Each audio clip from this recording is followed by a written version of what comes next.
Yo, welcome back to the Cap. This is episode 218, your weekly tour through hip hop. That's RJ Levichin trying to look like a guy trying to turn his swag on in 2007. I am Nate Sperlin, and on this episode of the podcast, we talk about two projects. The first one being Nas's King's Disease 2, which is fully produced by Hit Boy. And then we finalize everything by discussing Young Nudy's Rich Shooter. Please tune in. Please like and subscribe. We are available on YouTube, Spotify, Apple Podcasts, Verbal, and way more DSPs he didn't finish it. Okay. That I will not name here. Thank you. I appreciate we appreciate your patronage and you listening and watching our podcast. See you there. I missed the camera.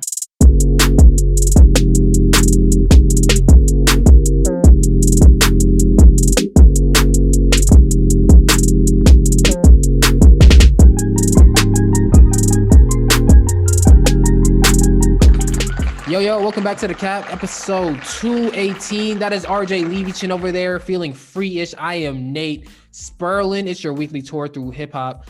Shout out to everybody who watched Space Jam and realized that Space Jam: A New Legacy is not Space Jam 2. It's a completely different Space Jam movie. That's what LeBron said. I'm trying to sign to Clutch Sports, so, I got to put in my little 2 cents before I can do that. Thank you for listening. If you're on YouTube, Spotify, Apple Podcasts, Verbal, or other DSPs. That RJ, what will I not do to those other DSPs? Name them. Exactly. There we go. Right there. Look at that. Look at it. You know what he wins? He wins an opportunity to speak his opinion on this very fine podcast. I'm so happy for him. But yeah. Thank you for tuning in. I appreciate it. Do us a favor, hit the like button and subscribe buttons. Please leave a comment below if you're watching on YouTube. Or just review the podcast and stuff. Like I appreciate it. RJ does too. And also follow us on Instagram and Twitter at OldMilk Media. That's enough plugging for one day. RJ, I got a very important question for you. How are you doing today? Good, but it's the last day that the sun is going to set at 8 or later. So it's wait, about that time. True? Yeah, man. Oh yeah, it is August. It's about that time. Damn. At that time. Damn, nigga made me sad now. What the fuck? You asked me how many why would you do that? To be honest, I'm honest with I'm honest with people. We out here making jokes and shit, trying to give them a good time, and you all here like. I'm honest with y'all, man. Y'all gotta soak up these last days of sun. Negative. Yo, I'm tired. I took a toxic. What's your toxic trait? Quiz, and I got like negative Nancy. That's what I got. I was mad. That's on brand. That might be the name of this episode. We'll see. We'll see based on your we'll see based on your Nas your Nas takes or your let's see how it goes here. He did shout out the Mets a little bit too much. The Mets? Yeah. I like Citi Field. It's a nice place. I know he's from Queens, but I mean at least they does he have stake in the Mets now? I don't know. Like, he was rapping like he got a stake now. Like, what if he does? He could. That's why I would rather go to a Mets game than a Yankees game be because of the environment. Like the stadium, Citi Field is better than Yankee Stadium. It is. This is a music podcast, and before he makes me upset, I'm gonna make sure that we just stay on topic. All right, my fault. I didn't want to poke the negative Nancy over there. My fault. How many? Anyway, right, see. Speaking of ends, by the way, but yeah, first episode. Oh, first album. I'm sorry that the negativity really threw me off. Yeah. Damn, RJ. Anyway, I don't know what I see. First project on the board is Nas's King's Disease 2, the sequel to his first project, King's Disease. He's Grammy winning. Grammy winning. I'm sorry, yeah. Now he wants to be positive all of a sudden. Broke the Nas curse. 15 tracks, 52 minutes long, and it features Eminem, EPMD, A Boogie with a Hoodie, YG, Miss Lauryn Hill, Charlie Wilson, Blast, and Hit Boy who has a verse on it, and he also produced all the beats. And he has some help from other producers, but it's mainly Hit Boy here. You feel me? So RJ, I guess my question to you is this last year we were talking, we enjoyed King's Disease a lot, and it ran into our album of the year conversation. So I get okay. Well, I have two questions then. One, does King's Disease 2 live up as a sequel to King's Disease, and also is it in your album of the year conversation? I haven't been able to. I sadly have not been able to give it to my second listen. So off the first listen, I could see it being a potential album of the year candidate. I don't think that it's album of the year. But Nas and Hit Boy have kind of tailored a thuggish elegance that is really apparent on this project. I mean, it's become more and more apparent with Nas as he's matured. But I think that Hit Boy understands what Nas needs at the age that Nas is, and he gives him that, but he still allows it to sound youthful so that it can hit, different generations. And I think that it was great. And I think Nas has continued to show what his strengths are and why Hit Boy and him work so well together. I still feel like, similar to King's Disease 1, that over time the gems started to show themselves, really became a lot more apparent with each listen. So I think that I got to give it more listens, but I like it a lot.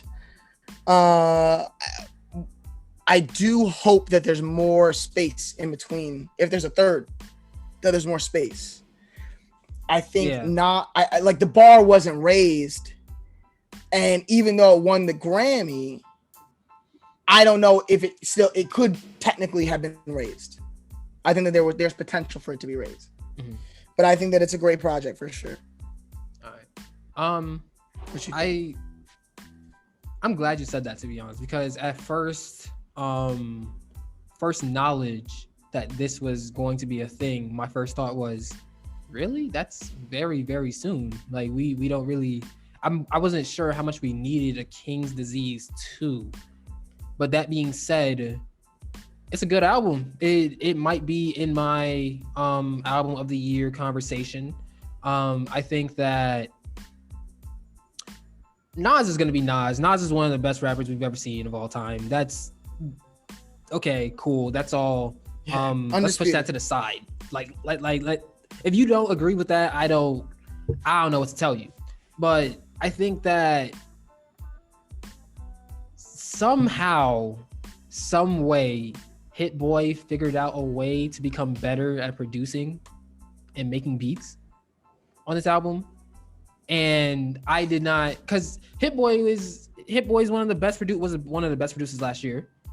And when someone reaches, it's like watching LeBron get better. You see a point and it's like, this is the peak.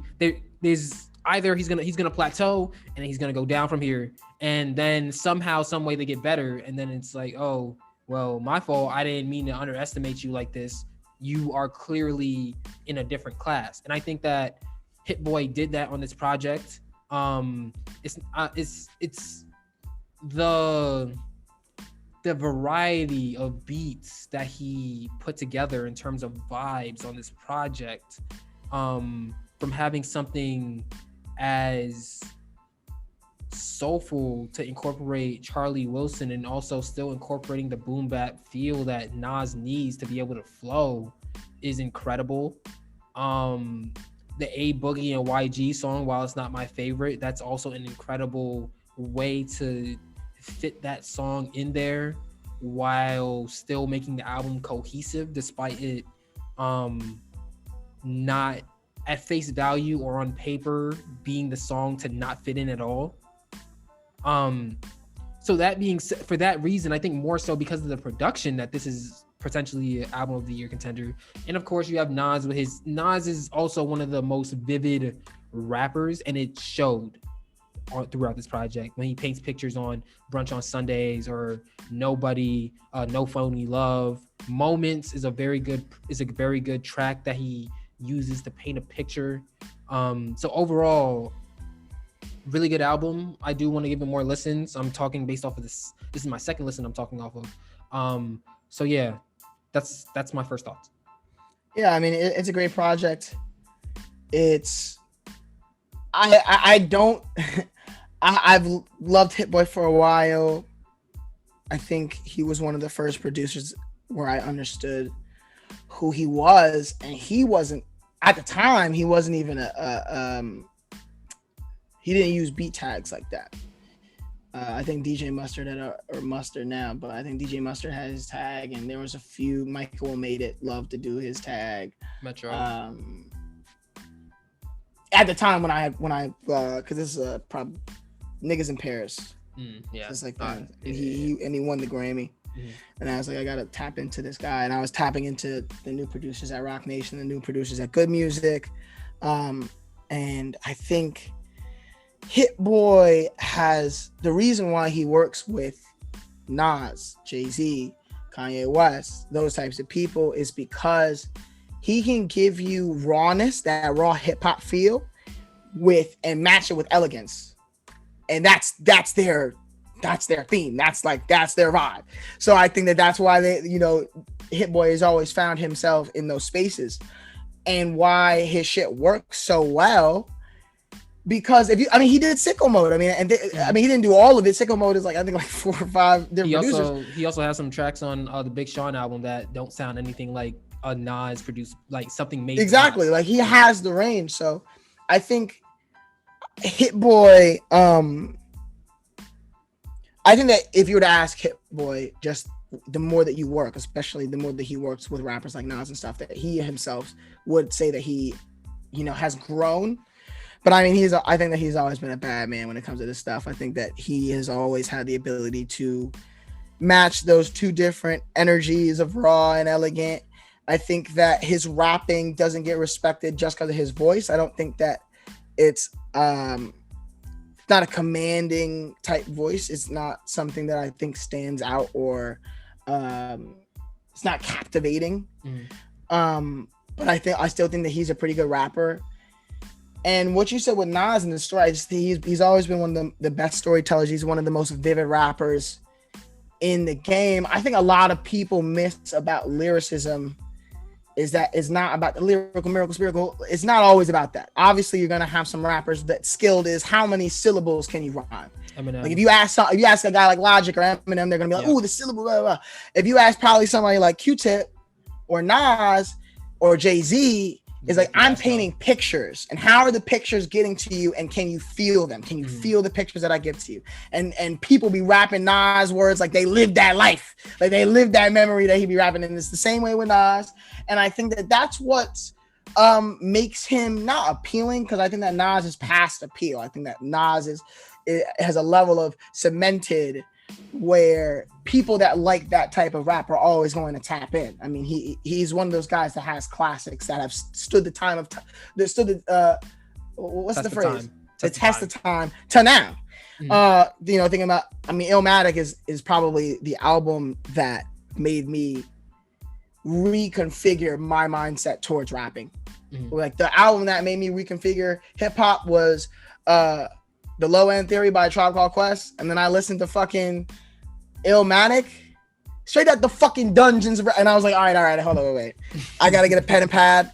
I gotta take notes, because that's just the level of rapper that Nas is, and that's the impact that he has on new and old hip hop fans. If you actually give him a chance and you listen to him, so I love that Hit Boy has the ability to keep his stuff sounding modern. I think a lot of rappers can fall into a pitfall where they're aging and they don't know if they sound dated, or they've been working on a project and it just missed the generation skip. So it's like, oh, this sounds like 2015 music and 2018 is not good. No, it's You not know, the but same. 2016 music and 2019 is nostalgic, and it's like Yeah. you may just miss that cutoff where like the sound is lit or it's not. And I think that Nas being able to do this again so soon is interesting and just a test to like how talented he is.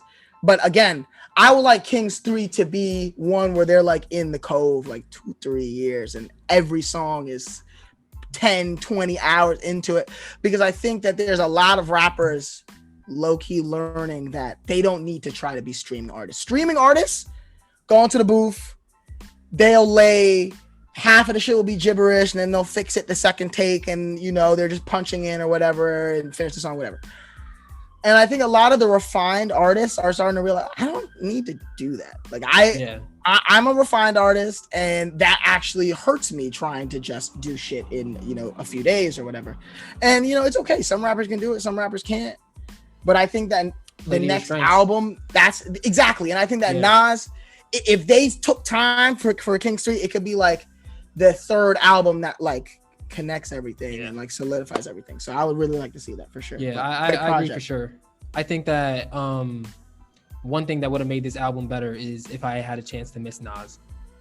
Oh yeah, big time. So just piggybacking off your point, more excitement. I think there would have been more excitement if maybe at some point within the next or some point during this year, I'm listening to music randomly and a Nas song comes on and I'm like, oh shit, I remember this album. Like King's Disease comes on and oh shit, I remember this album. I got to go back and listen to the whole thing again, and then that fuels the Nas, you on the clock? What's up? Like where's the album at? So, but I didn't really, because it came back so soon. This might even be hold on, give me a second because I'm trying to look up when King's Disease. It's more than a year. Is it more than a year? Yeah. I'm not fully certain. If it's more than a year, I'm pretty sure I was listening to it all summer. It's not. When it dropped? King's Disease came out August 21st. Really? And we are recording on August 9th. Wow. So yeah, that's a very quick turnaround, especially for someone like Nas. It was like in June, July. Yeah, no, it feels like an album crazy. that really encapsulated the whole year, which is super impressive. King's Disease is what we're talking about. But for an artist like Nas, I guess one thing that I'm trying to, someone who their prime was during a time where artists can drop in and move and then disappear for a few and then come back, and then it's like completely different era or whatever. It might be concerning to me if he continues to drop at this frequency, because it could oversaturate the sound. And then if, you know, we've talked about this before, if the sound becomes oversaturated, I don't really want to hear it as much. And not to say that the music isn't as good, but it's just like I need time to really miss it. And through the longing for new music comes more of an appreciation for it, if that makes sense. I think that Nas like knows that, but I also think that Nas is focused on so many things. So I think there's definitely going to be time in between. I do hope that there is, you know, a few years, but at the same time, I think both of us were not surprised, but pleasantly treated to an album that didn't feel like it came too soon. Yeah. When you and I many times on this podcast have said this album came too soon. Mm-hmm. So while we're obviously on the same page of like, yeah, we would like there to be time in between. If this man's gonna keep dropping, you know, 5-star albums, you know, he got it. I think that a big part of it not saturating the sound right now is because he's not, surprisingly, he's not in competition with like anybody from Griselda. They're not dropping anything. Freddie Gibbs has been quiet. Like there's all the other elegant type rappers are not going right now. So Rick I think Ross. That it's, you know, Rick Ross is not dropping. So I think that we got our elegant album of the year, and then that's cool. Mm-hmm. And you can even argue that Tyler the Creator makes elegant rap. I think that he does. Is that more lyrical? I think that, you know, not in terms of sound. Some of them sounds be luscious. I don't know what you're talking about. But at the same time, it's like, luscious. But then some of the songs be mad aggressive. Yeah, that's what I'm saying. Like, so I get you, but the luscious songs be mad elegant. He has let's settle on this. He has the potential to do so, but he hasn't created a full album, in my opinion, that is just fully luxurious. But I don't Tyler, think that we'll never get an album that's yeah, I more don't, and luxurious. that's why I have a problem putting him in that same category. I think that he's executed it too many times. Like Griselda, he has the like he was potential. on a Griselda album, and then he was on a Freddie Gibbs album, and I'm pretty sure no, I'm not. No, he was. I don't think that he's rapped with Nas before. That would be nice that would be nice to see that. But there's a lot of luxurious songs that he's already on where he's killing the verse or he's producing it or whatever. Like I know that he can get into that bag. Oh yeah. But I think that he likes the high energy stuff so much that we'll never see him. But I think that he could easily do it if he wanted to. And it wouldn't surprise anybody. It wouldn't be like, oh, he's never done this. It wouldn't be new to anybody. Mm-hmm. That's why I put him in that category. I'm so confident he can do it. We're on a Tyler the Creator tangent. So do you think Sweet I Wanted You to Dance counts as luxurious? No. Okay. No. Just curious. Maybe parts of Sweet, but no, I mean it's more like, island vibe. Yeah. All right. But yeah, King's Disease 2, good. Well, comparatively, King's Disease 2 or King's Disease 1, which one would you rather? Off the first list. That's a good question. There's a lot of good songs on both, and that's like I think the content on King's Disease is a bit stronger than King's Disease 2. So I agree. King's Disease. I agree. That Anderson .Paak song is crazy. Like on King's Disease, it was clear that he was talking about in a lot of the songs faults of men, and which is why it's called King's Disease, I would assume.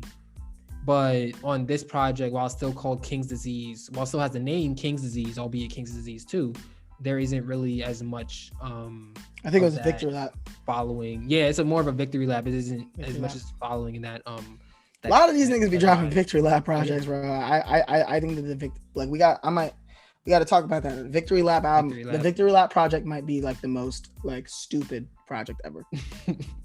Like every artist that like drops a project off of the energy of the hype that they got for the last project, when the process for the last project was the opposite of a victory lap, is like why a lot of artists flop after a successful project, in my opinion. That's another tangent. Yes. Let's not be the tangents podcast today. What are your favorite songs on Nas's King's Disease 2? My favorite songs on this are probably I gotta pull. You go first. Alrighty. I thought I had it. My turn. Moments for sure. Nobody featuring Miss Lauryn Hill. No Phony Love featuring Charlie Wilson, and Brunch on Sundays featuring Blast. Also, I think after that A Boogie YG song, that is as much as they tried to fit it in, and as much as they succeeded in fitting it in, after that song is really when the album starts to take off. I feel that. I really liked Death Row East and 40 Side. I like Nobody, Brunch on Sundays. It's really, really good. And No Phony Love. I mean, Charlie Wilson is just different. Nas is definitely one of those people who can have Charlie Wilson on speed dial and actually get a response. As he should. Yeah. And Charlie Wilson should pick up every time. Oh yeah, no, every time. And that's the thing. That's the thing. Is that another person that can do that I know can do that because I've seen it, is Tyler the Creator. Okay. Literally brought him out to the Grammys last year. I didn't watch the Grammys. I think it was the Grammys. I think it was the Grammys. Yeah, and it was like a crazy moment too. Like Charlie Wilson like did his thing on that shit. But I mean, that's not the first time that he's linked with Charlie Wilson. So that was my main point. Moving on, we have one more project to talk about, guys. We have Young Nudy's second project of the year, Rich Shooter, 20 tracks, 1 hour and 6 minutes long. Features 21 Lil Harold, 2 Feet Bino, Pee Wee Longway, Future, Christo 4L, 4L Quan, and Gucci Mane. RJ, what did you think about Young Nudy's Rich Shooter? I thought I enjoyed it. I like the features. I think that his beat selection has always been a thing that I've fucked with the most. But at the end of the day,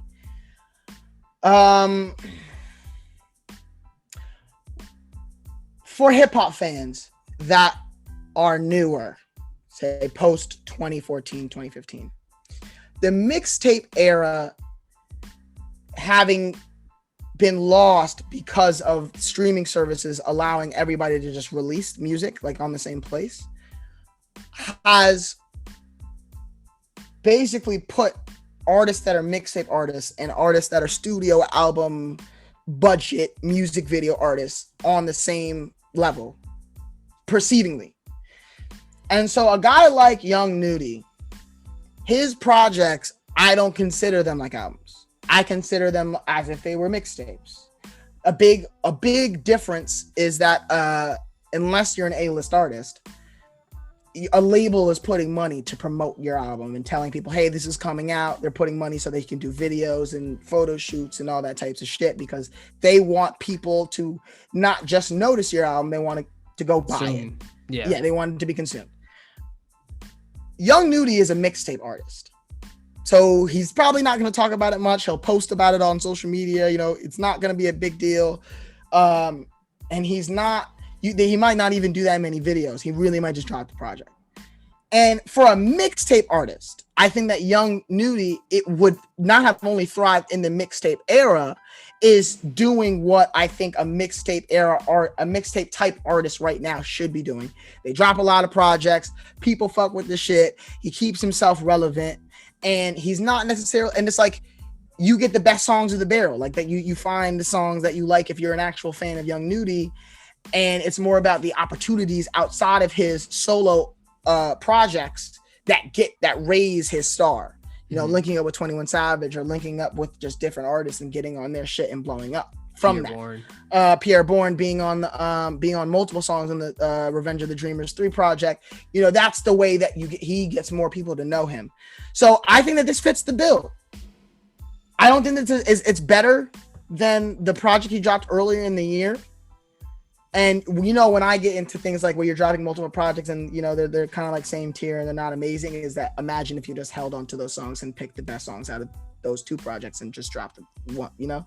But I ain't mad at Nudy. It was fire. He did his thing. The beats were crazy, and you know he knew the assignment and he did it well. All right. I don't really. This project is better than Dr. Evil, which came out, I want to say in May. Yeah, I want to say in May. That's when it came out, May or June. This project is better than that. I do think that 20 tracks too long. But I do think there are some gems here. I have 4 songs that I plan to listen to repeatedly. I like the fact that he has Pierre Bourne producing some of the beats. I also like the fact that he continues to use Coop and 20 Rocket as producers because I really like their production as well. Like RJ said, Young Nudy is one of the best beat pickers in the game. So if you're someone who doesn't really care as much about lyrics and just wants a nice catchy beat to just vibe out to, this project is definitely for you. But if you're someone who likes a little bit of a mix or leans more towards lyricism, I like more of a mix. So this project isn't really as much for me because again, the growth from Young Nudy isn't really there. When you go back to last year, 2020, and he drops Anyways, which is one of the best low-key projects of the year, you see more of a growth with him in terms of his flow, trying new things, trying new cadences and stuff here. On Rich Shooter, he does that. He does try some new cadences. I hear him singing more than I usually do, especially towards the end of the project. But by the time you get to that point, it's kind of too much. It's kind of too late because I'm already tired of hearing what seems to be the same content and the same flow from Young Nudy however many times. Right. So, yeah, that's the big thing. I think it's his flow is a little. It'll get stale on you. Yeah. So that being said, I think it's a good album. I didn't really think about it from the perspective that RJ put forth. I think that's a very good point that you said. The mixtape thing. If he's trying to do the mixtape bag, then okay, I see it. I see the reasoning behind it now.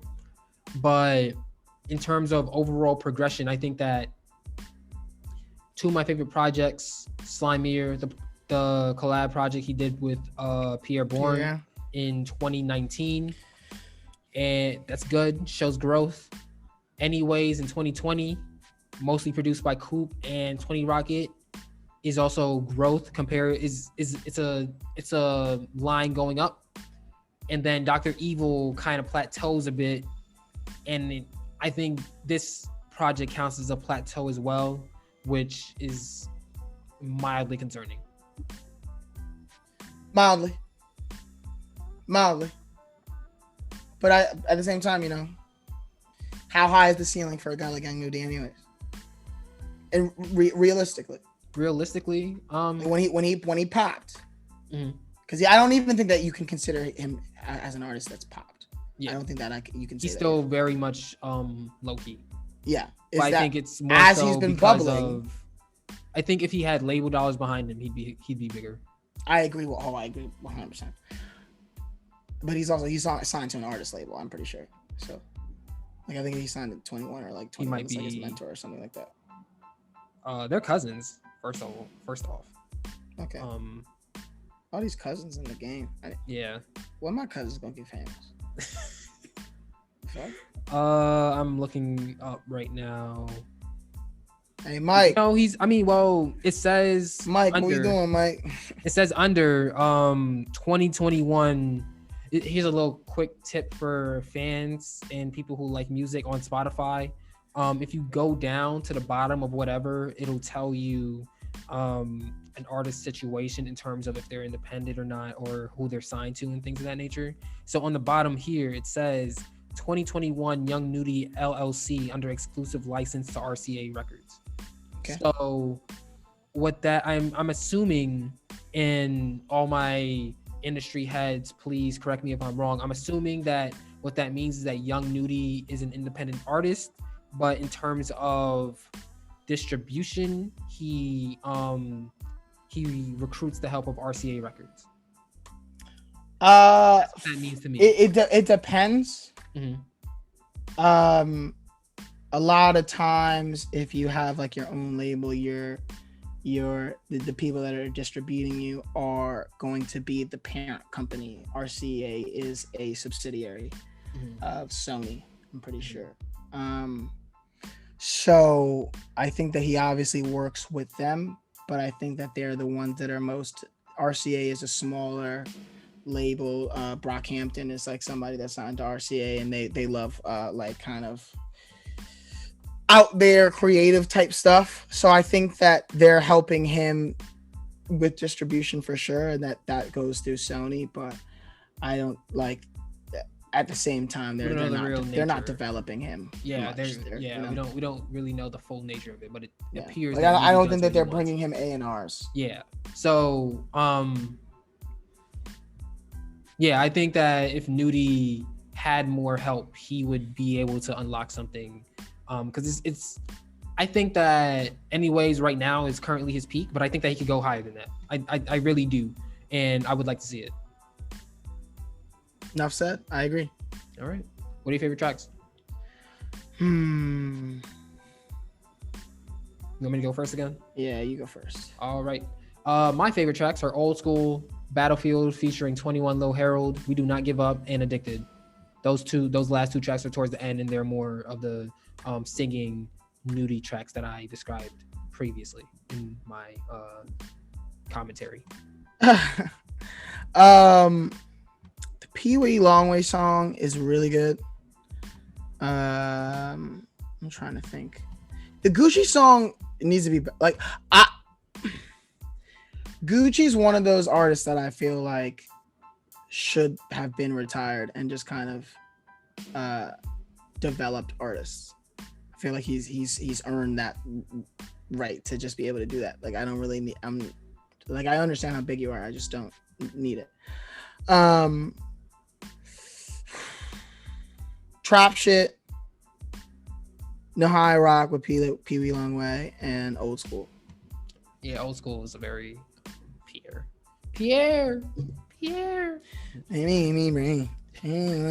All right.